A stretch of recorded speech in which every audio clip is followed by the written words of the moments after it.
Have you ever looked at an old photograph of yourself and thought, is that really me?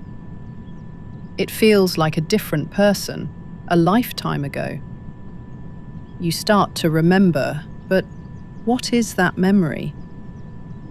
Is it the full, true story? Or is it just the story you've chosen to tell yourself?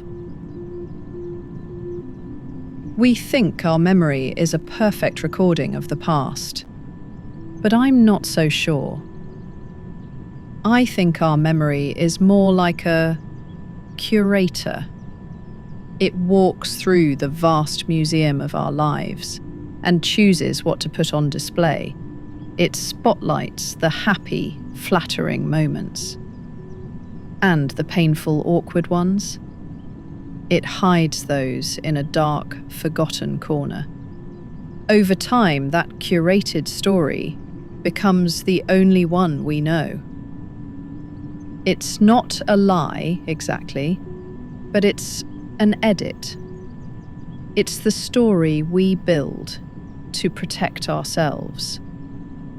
I was turning this idea over in my head for weeks, and then I found a book that articulated it all so quietly, so perfectly.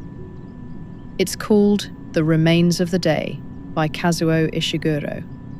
It's about an English butler named Stevens who reflects on a life of perfect service. He remembers it as dignified and meaningful. But as he speaks, we realize his memory isn't a record. It's a shield. And this is the powerful idea from the book. Stevens is defending his past. He has to believe his choices were the only ones he could have made. Because the alternative is to admit that his devotion to his job cost him everything. Love, personal conviction, a life of his own.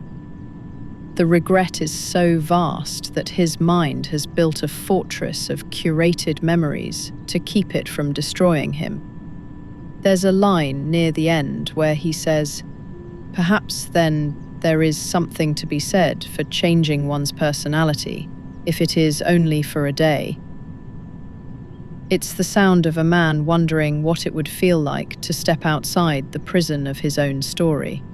It makes you wonder, doesn't it? What fortresses have we all built?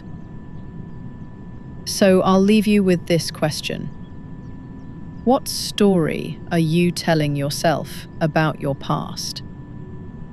And who exactly does that story serve? If this resonates, I truly can't recommend The Remains of the Day enough. It's a quiet journey worth taking, and I've left a link to it in the description.